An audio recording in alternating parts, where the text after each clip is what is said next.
Freddy was wide awake before the sun peeked over the rooftops. Today was the day he would go to kindergarten for the very first time. His shoes were shiny, his backpack was packed, and his heart felt fluttery, just like when butterflies dance in the garden.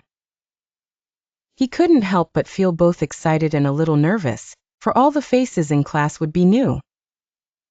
Freddy's mom held his hand gently as they walked down the street towards school. The morning air felt cool and friendly, filled with promise and the happy chatter of birds.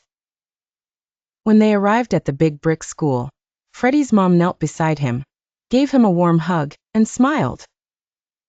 "Remember, every adventure begins with a brave step," she whispered. Freddy squeezed her hand, and took his first brave step into the building. Inside, the hallway was bustling with children, many just as curious and unsure as Freddy. He followed colorful paper footprints to his classroom, where the door stood open like a friendly invitation. Freddy paused, taking a deep breath, and walked inside. The classroom was bright and cheerful, with drawings on the walls and crayons ready for doodling. Kids were settling at round tables, and Freddy hesitated by the door, feeling like a tiny mouse. But then his new teacher, Miss Smith, noticed him immediately. Her voice was gentle and welcoming. "Hello, Freddy.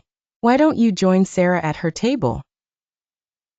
Freddy made his way over to Sarah, who had curly hair and a sunny smile.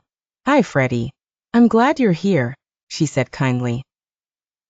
Freddy smiled shyly, feeling a little spark of happiness flicker inside him. Miss Smith began by sharing her name and inviting each child to say hello. Freddy listened to the names, and the room began to feel a little smaller, a little friendlier.